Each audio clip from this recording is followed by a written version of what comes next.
Welcome to Evolutionary Men. I'm your host, Jason Lang. Let's get started.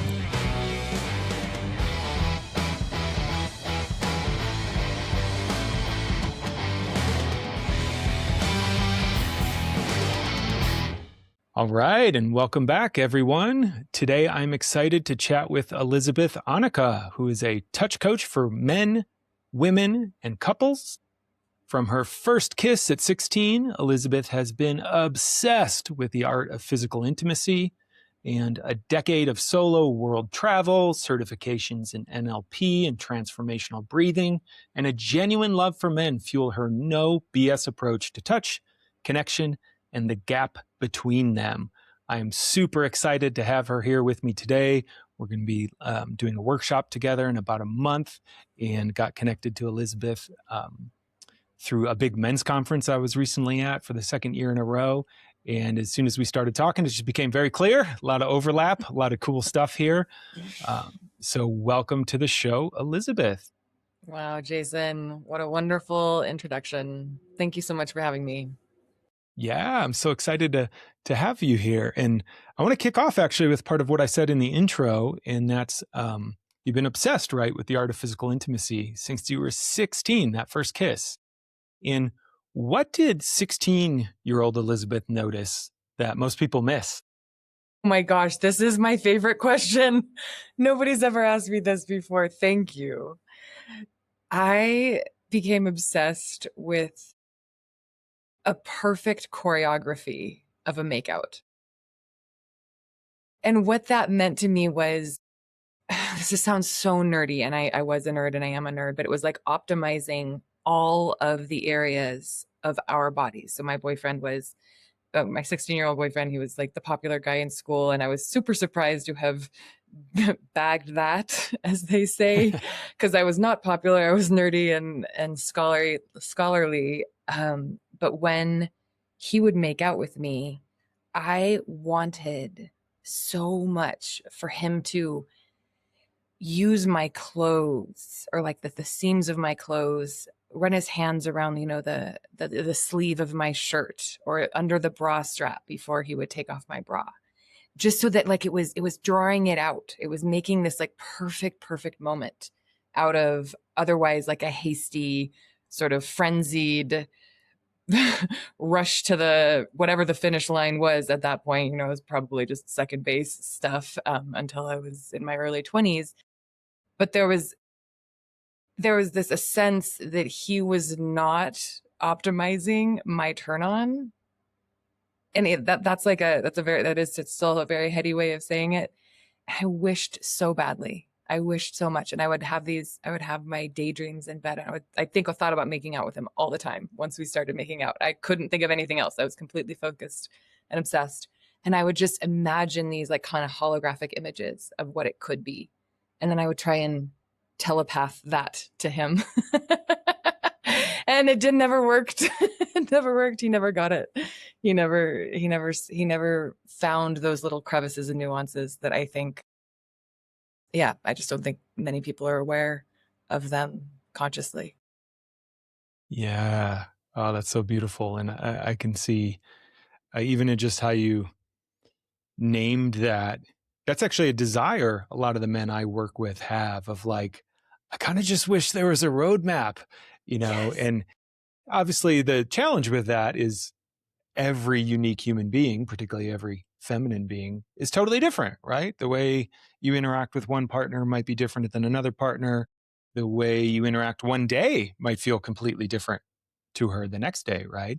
But that part of what got me excited to talk with you here is, well, we can't give you like a beat by beat exact sequence, but there's some general principles that it sounds like you've kind of in some sense reverse engineered from your own experience as to what does kind of create that most conducive situation and optimized kind of for turn on. Exactly. And one place I want to start here is you have this thing around the problem being skill and not desire. Could you speak to that a little bit? Sure. Yeah. So I think that men have a strong desire to provide a lot of pleasure for women. I think that that is something we don't give men the benefit of the doubt on in a very general sense. Like, I think that women have this opinion of men as they just want to get off, like they just want their own pleasure when it comes to sex. And I think, we could discuss the different age ranges of men. I think that that stereotype probably applies more appropriately to men that are in their 20s, that are really fueled by testosterone and the imperative to spread the seed. When I see men that get in, especially over mid 30s, 40, they've converted that drive into an actual genuine desire to see women in the most amount of pleasure they can possibly be in. And I believe that men have an understanding, not consciously perhaps, that women's access to pleasure, to the rolling phases of pleasure, is unique in in the form. And that women are incredibly lucky that we have this ability to just be in these rolling waves of pleasure and orgasm, even if it doesn't end in climax. It's like this heightened expanse that's depthless, breathless, destinationless. So the desire is there. Men want to provide that. They want to facilitate that. They want to be the ones who said, I did that. Like, I helped her get there. Like, those are my hands. Those are my lips. I was the one in the room. And the gap there, because then this other stereotype is so strong, is that women are not getting the kind of that sort of, they're not accessing that, they're not achieving that, men are not bringing them that level of pleasure for the most part. So these two, like, I have the belief that there's a desire is there, and then the stereotype very much shows that the skill is not present. So willingness and competency are two different things. And I want to be careful here, because I think it's very easy to throw men under the bus here and be like, well, you guys want it really badly, but you can't do it. You can't ever do it, And just for most men out there, if you're getting naked with a woman at all, you're doing great. That's your congratulations. It is not an easy thing to create an environment where a woman wants to get naked with a man. And so if you're doing that, give yourself a little pat on the back as it is, and then know that you're probably already doing a lot of things well. And what I believe is that there's a huge expanse of information that is very easily accessed with just a few pillars and prompts and redirections that I can give you, that take her from like, it's cool, like, it's okay, I wouldn't kick him out of bed if he was eating crackers, to I cannot stop thinking about him. I want him in me all the time. I don't ever want to have his mouth away from mine. Get that man back inside me right away. Mm-hmm. And that's a world of difference to her, and it's a world of difference to you as the man in the room. Yeah, that's so beautiful. And a lot of the work I work with men around, one of the pain points, that this is kind of how I would language it, but is deeply related there, is not knowing how to open their woman, right? So that experience of, how do I actually take her from that place where she's just kind of in her day-to-day life, and have her open her heart, her body, so all that pleasure, connection, and emotion really can come through. And that gap is often quite painful of, um, you know, like you said, just being in relationship. I think oftentimes we sometimes just stumble across it. It's like, oh, hey, that Right. night was amazing, right? Something happened there, but we don't understand why and how to create that regularly. And what I hear you speaking to is understanding some frameworks and uh, tools that are going to create more likely conditions for Yes. her to open and have that kind Yes. of experience, and really feel that draw and that polarity. Yeah. This is a thing that's been coming through my brain recently, that I've thought a lot. And I wish men knew that the way that the world is does not make women very turned on. It is not conducive to women being in a state of wanting to be penetrated. We most women, especially the alpha ones of us who are running our businesses and getting shit done and raising children and making sure that the PTA moms like us and we're making the right things for the snacks and the blah blah blah blah blah. That level of project management is very doing. It's a very doing, forceful. Like you think about that's the penetrating energy. That's great. Men, you guys, when you're doing that, it makes sense that you would want to continue that and be the doing, be the piercer, the penetrator. For her to be penetrated, which is essentially the deepest kind of opening you can have energetically or physically, that has to be a receptive state. And this is where I think that the archetypes of the feminine and the masculine like actually become um, um, tangibly useful. Like literally, she has to be able to receive something into her vagina, the cavity of her body. That the energy in which to do that, the state that a woman has to be in, is completely opposite. It is antithetical to everything that the world, that life, that capitalism, that our rush toward the top or the bottom as you have it, or the individuation of society, that it is completely contrary to everything about the way the world is. So if you're with a woman in the Western world, she probably, especially if she's in her adult or her post mid life years where life is really like really quite in a real way a challenge, she has to actively get herself in a state that is soft and feminine and receptive to you. And you can help her do that in a number of ways. And I'm sure that much of what you teach, Jason, is right along this road. But the idea that just because you're good at it and she likes it with you and you care about her, those are all amazing. Don't change that. But know that there's this thing that has to happen for her. And it's much harder than it looks. Yeah. It's Yeah. much Yeah. harder than it would seem. That's beautifully put. And I think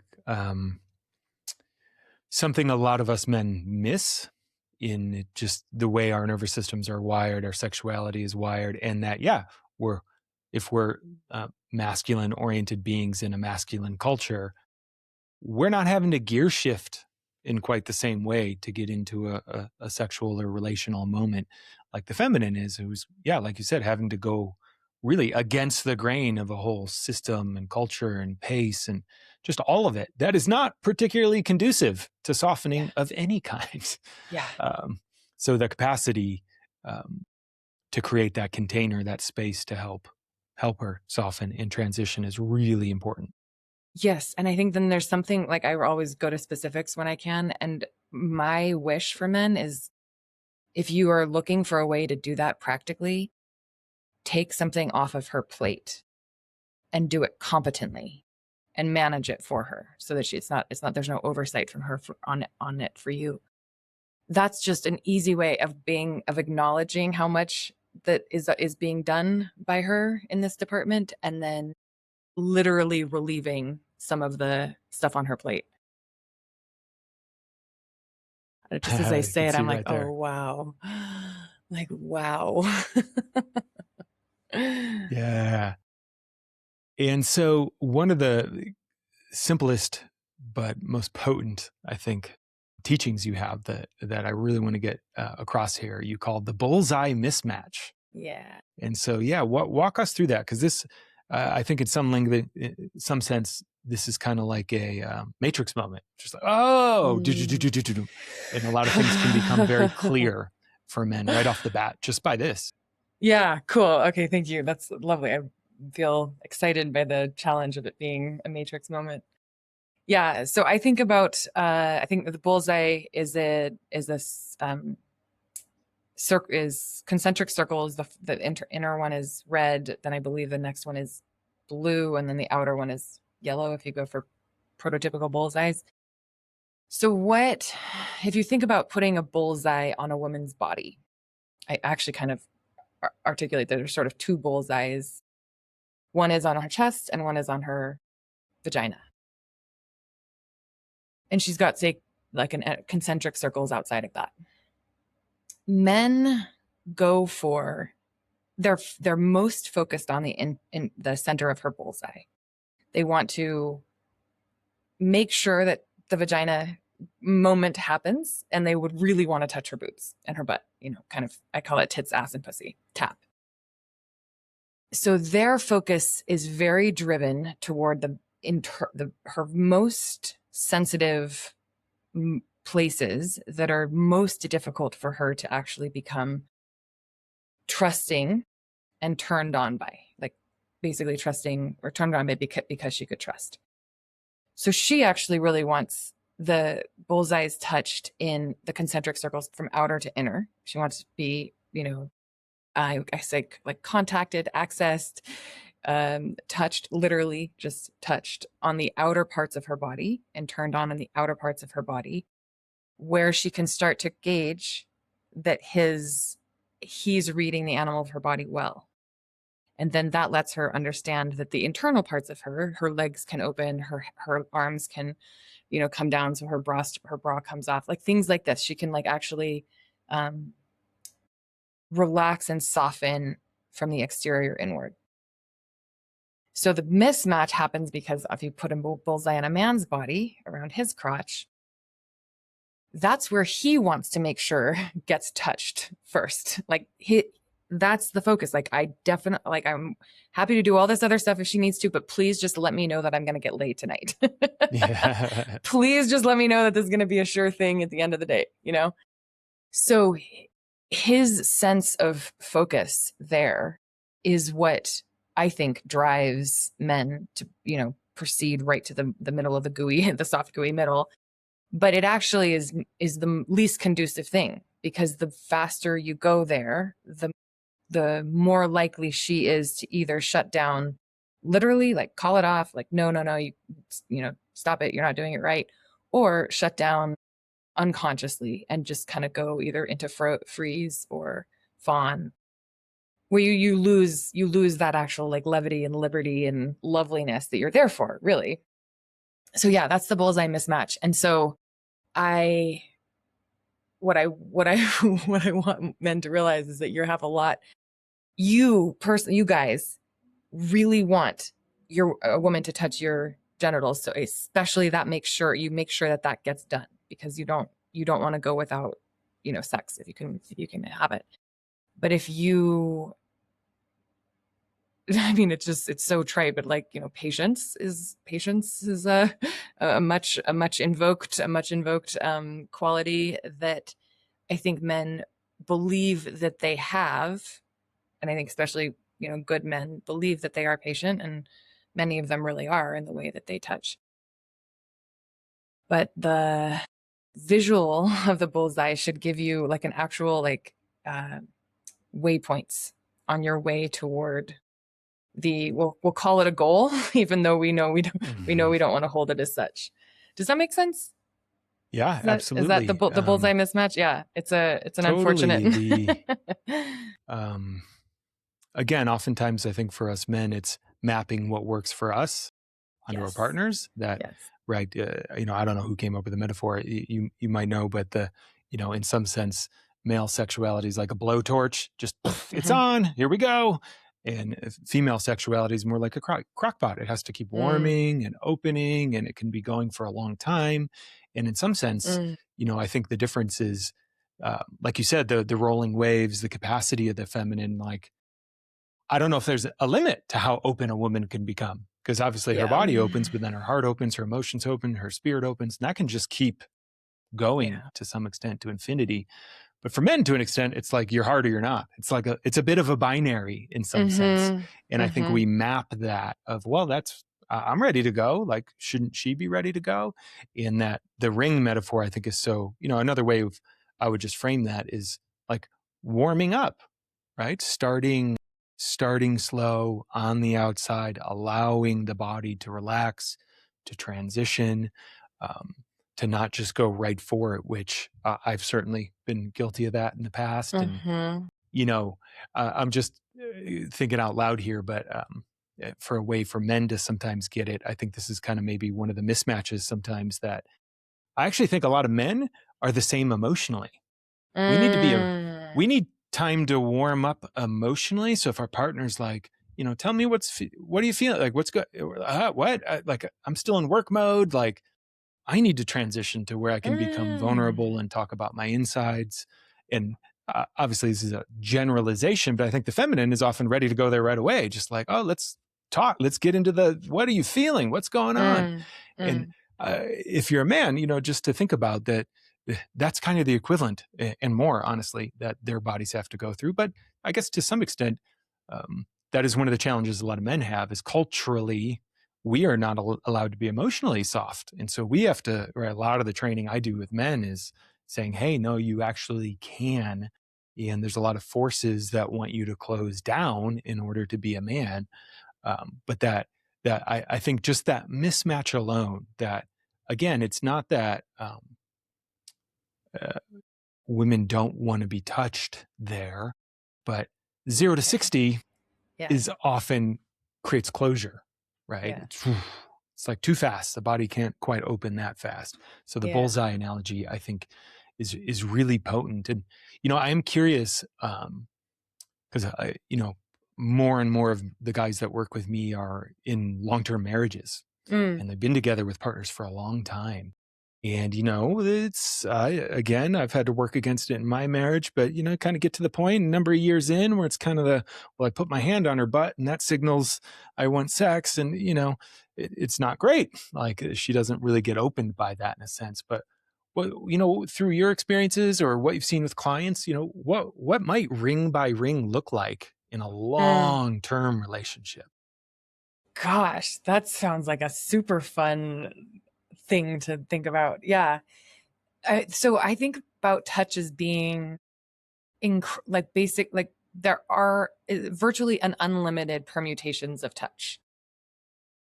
Effectively, I mean, so yes, a hand on the butt is a great example, right? Like it at first at first when he first starts doing it, it's like she's like, ooh, like he likes me, and ooh, he's interested, and oh, he's like into this, and he's letting me know, and he's doing the thing, right? He's doing the thing we all know you're supposed to do, is that foreplay starts in the kitchen, or foreplay starts at 8 a.m. or whatever, um and then that particular signal, okay, so we can actually start thinking about it neurologically.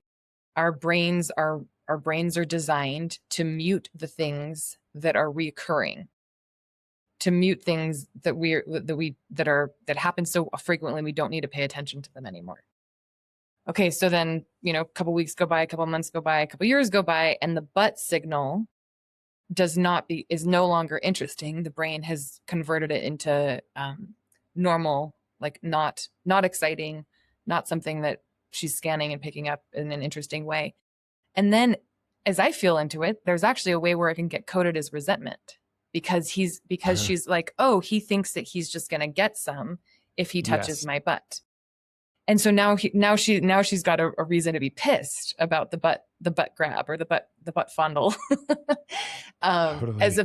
a and she wants something totally different. She's been watching or reading romance novels about how men grab the back of women's hair and, like, kiss them in certain ways, or grab them by the wrists and push them up against the wall, and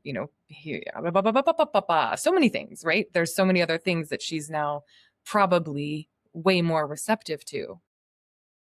And that thing in long-term relationships, I think that the thing about long-term relationships is that much of what is good about them and the other person gets muted, because our brains are doing a version of what I described.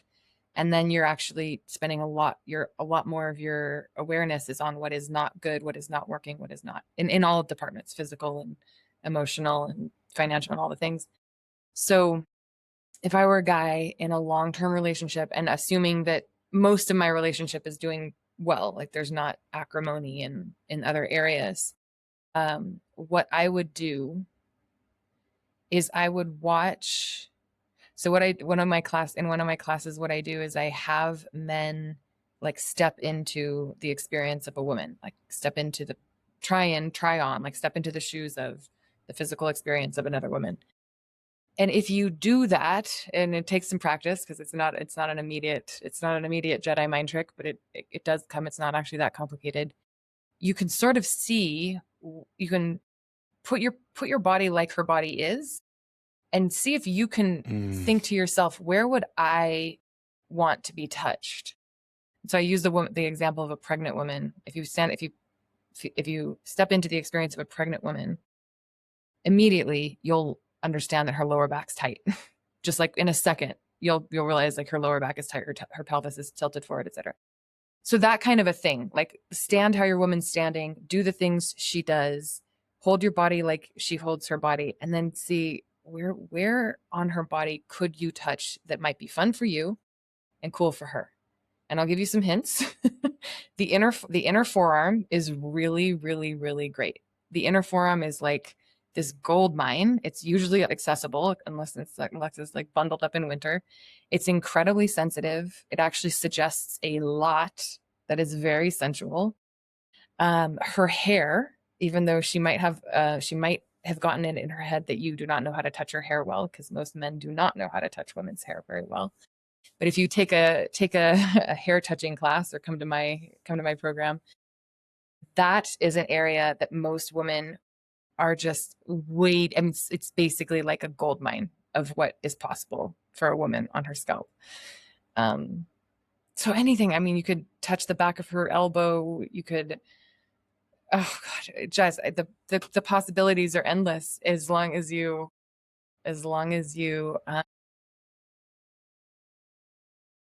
dream. I don't know. It sounds so, yeah. Just let your fingers do the walking. Yeah.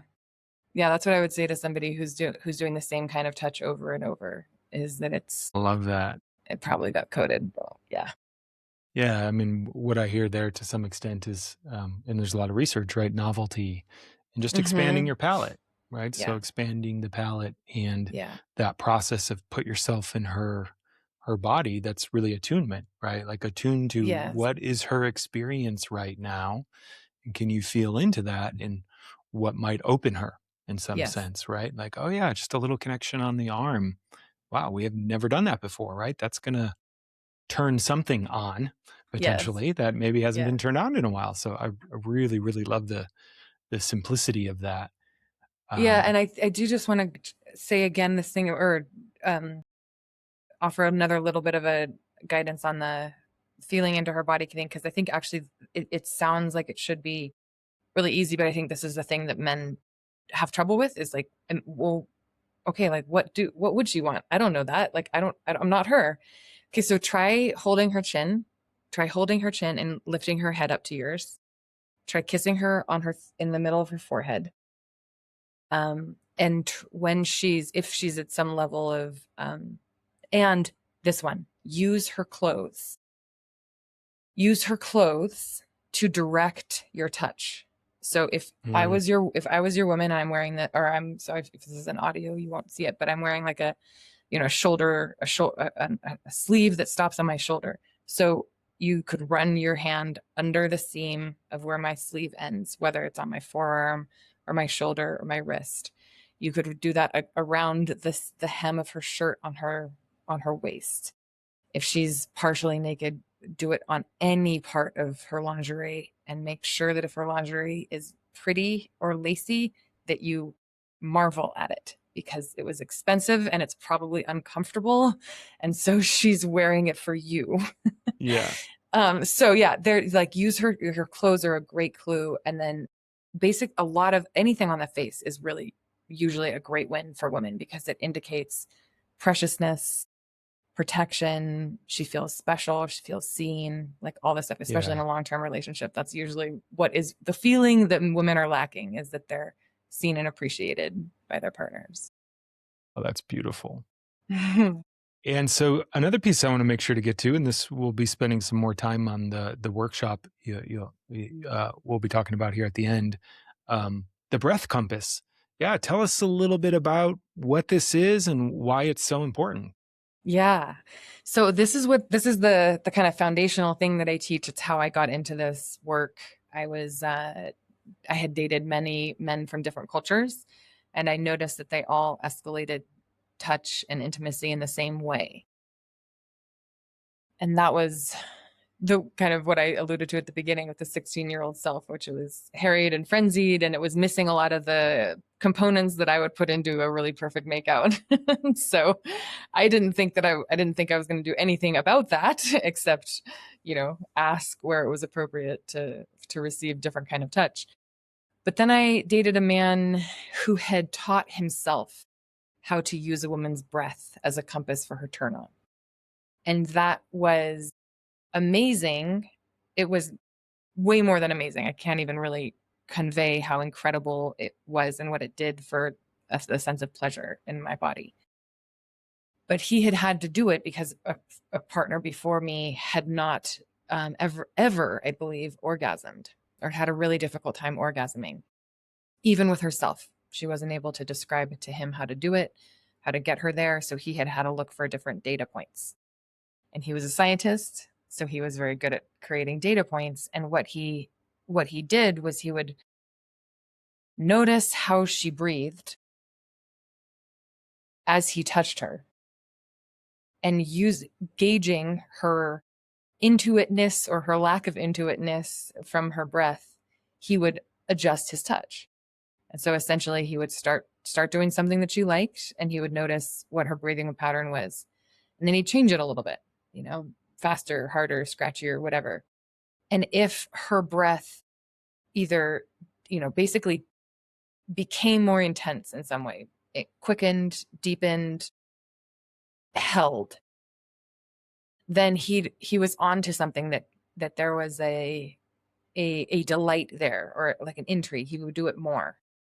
And then inevitably what happens is if you do the same touch for a while, no matter how pleasurable it was at the beginning, the brain does what it does and it starts to desensitize that touch, and her breathing will plateau.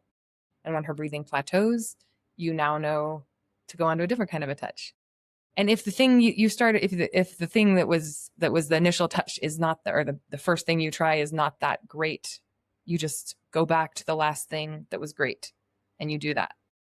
So essentially he's like making little forking roads of decisions. And it's just like, if this, if deepen, 1, if not deepen, 0, if like it, 1, if not like it, 0. And he's just making little data sets all over a body.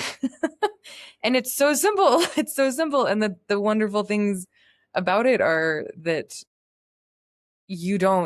she doesn't have to try to consciously show you with her moans or her movements what she wants you to stay with more, or what she wants you to move on from faster. And so what I noticed this, and that this is I think the thing I want to get across to men, is that a woman can orgasm, a woman can climax, and it not actually be that pleasurable. Like, I know it sounds really weird, but like a climax can actually feel quite like forced and sort of pressured and like just kind of like what's happening there? Oh my God, it's kind of like a really crazy roller coaster. Like, and there's actually a feeling of like it's just not as great as I think the media wants us to kind of assume that all orgasms are.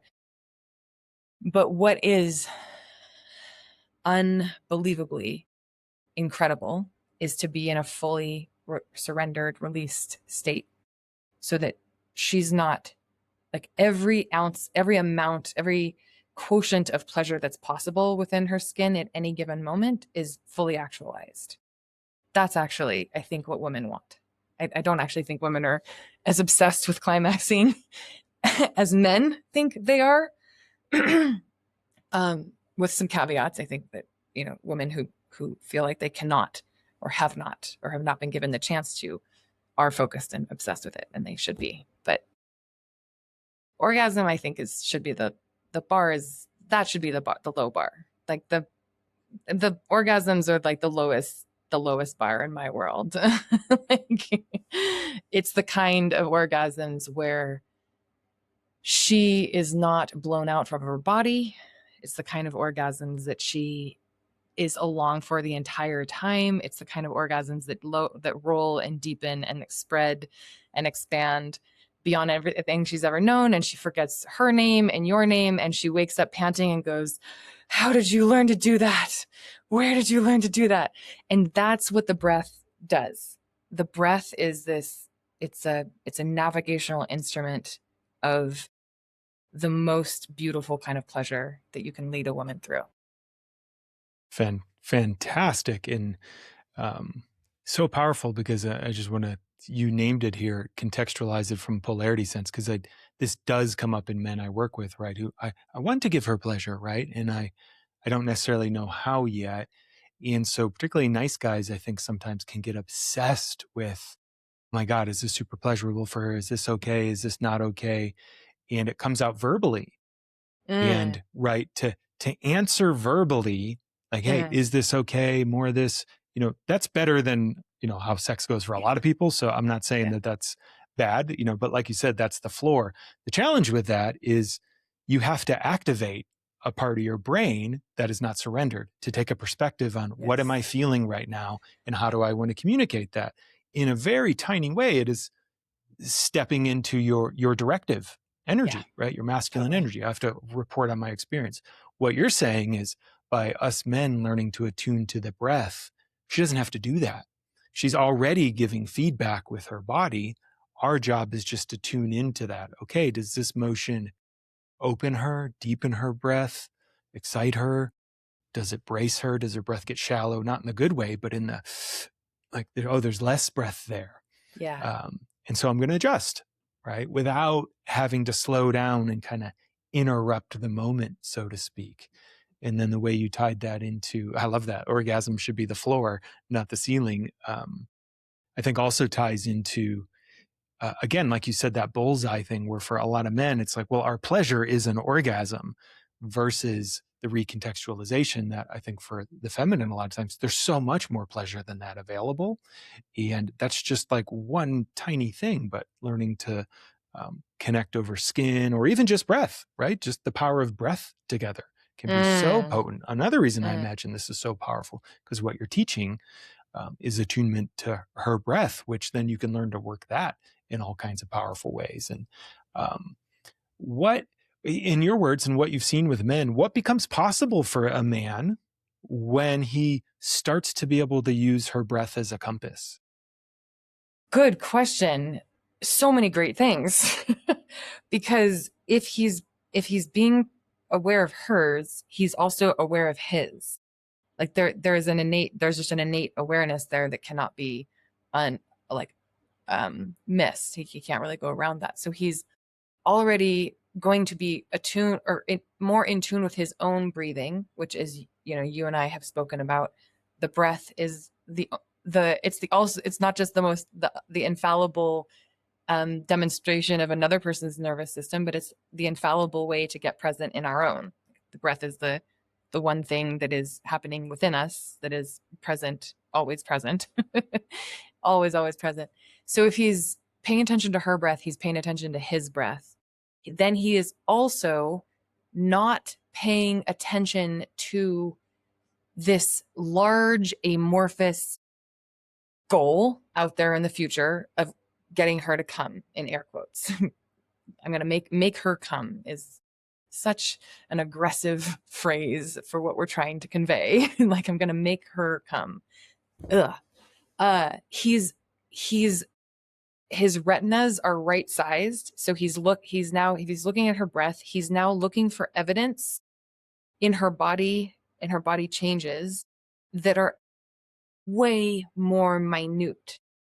And when he's doing that, then his this focus that men have, that like the focused brain, isn't trying to get her somewhere. It's not trying to get her body to do something, to go somewhere, to experience something. It's actually just putting this laser like incredible quality of a man's attention on her, on her and the smallest changes that she has. And if there's like that's a benefit to him. That's a benefit to you as a man. Well, I'm thinking very, very clearly about what the benefit is to a woman, but the benefit to you, for you as a man, is that the pressure to get her somewhere is gone. You're actually just paying attention to something that is real there in front of you, and you're playing with it. You're just going like, oh, cool. Like, let me try this now. Okay, that didn't do what I wanted to do. Okay, cool. I'm going to try this now. Oh, okay, now I don't have things to try. So now I'm going to go back to what I did that worked, and I'm going to just make it faster, make it a little bit, make it a slightly different thing. So you actually have, like, it's basically becomes a literally play. Like you're playing with a woman's body, which is way more fun than trying to drive her toward this shoot of an experience that feels like pressure to you. And for what it's worth, it's pressure to her. Like women feel so much pressure to come, and it just doesn't do anything good for anybody.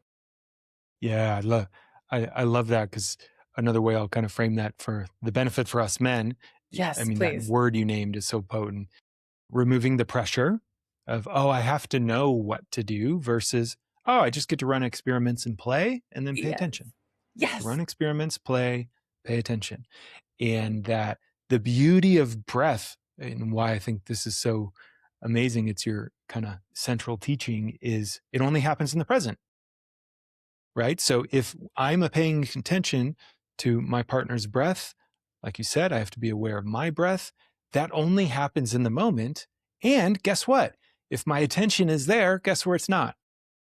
It's not up in my head. Yes. I Oh, can't yes. be That's the word I'm ruminating. like. What's the right Right. thing to do? How do I da da da Right. da? So Right. you're literally taking your attention into a more embodied place Yes. that's just moment by moment. And like you said, the, the, the magic of that is whether or not an orgasm matters doesn't matter, because for the feminine, the pleasure is complete presence and attention from a partner. Like, wow, Yeah. this person is fully with me right now. Yeah. And I can feel that, right? I mean, even as a man, I can feel it when when someone has their Mm. full presence on me. It's pleasurable. It's Mm. like, oh, wow, yeah, great. Mm. So this works on so many levels in terms of Yes. getting men out of their heads, Yeah. giving them permission to not have to know how to do. It also, I think, like I was saying, blows up the script route of, well, I learned how to do this thing, now I have to do this thing. And so Mm-hmm. first I do this, then I do this, then I do Mm-hmm. this. Mm-hmm. Because like you said, the beauty of the breath is, yeah, that touch might have worked yesterday. Today, that same touch actually doesn't lead to that breath. Okay, so Mm-hmm. what does? I get to Yeah. experiment. I get to play. It's so much more present Yeah. and in the moment, in a sense, um, and so powerful. And a lot of the work I do with men is just on our side, learning to even tune into our own breath.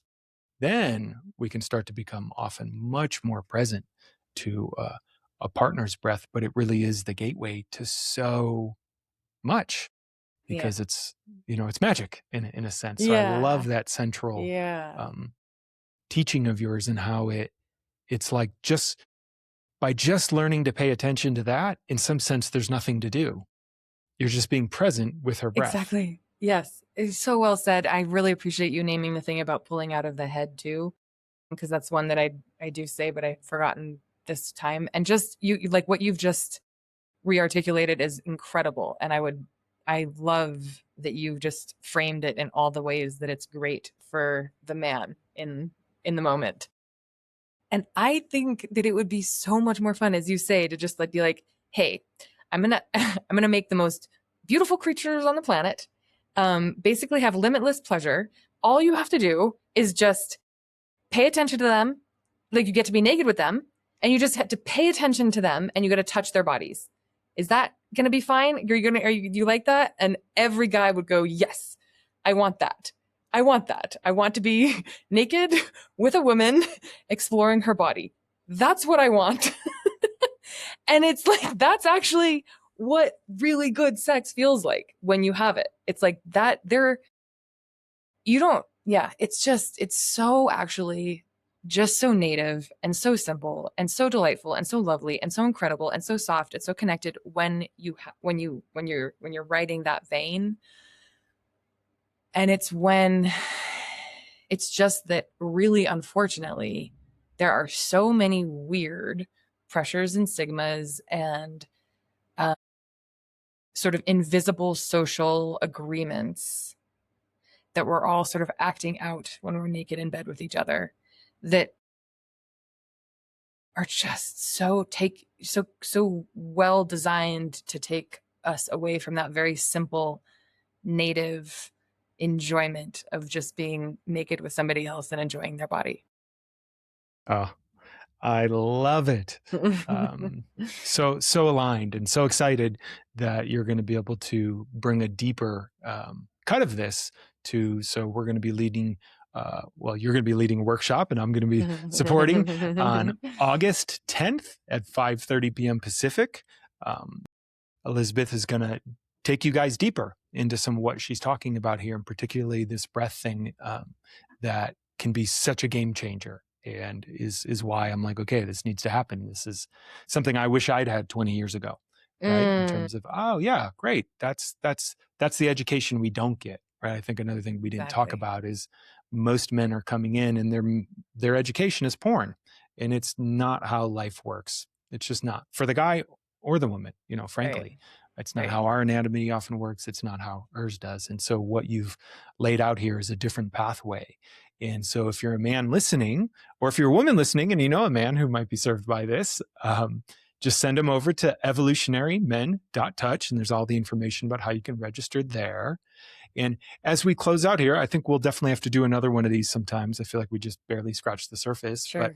But what's the best way, other than coming to the workshop, for men to get to know you and more of what you're up to? Sure. Yeah. So my website is very simple. It's howtotouchwomen.com. And I've got a free guide on there for men and for women. For men, it's essentially a guide on how to do what we talked about with the breath, using the breath as a compass for her turn on. For women, I've got how to ask for what you want in bed as a free guide. And then every couple of weeks, I have a free like just conversation, like a happy hour for men on some nights and women on other nights, to just talk about touch, physical intimacy. How's it going? There's different themes and different things that we drop into about that. And if you're on my website, you'll notice that there are workshops that I offer, as well as a program called the Art of Touch Academy. And that is my library of information for men on everything from on how to reframe rejection and use it as an information gathering tool, to how to take off a bra, to where to touch her when she's in missionary, like all the things about every level and stage of physical intimacy, from handshake to horizontal. That's great. Well, thank you so much, Elizabeth. And I'm looking forward to diving in with you on August 10th. And until next time.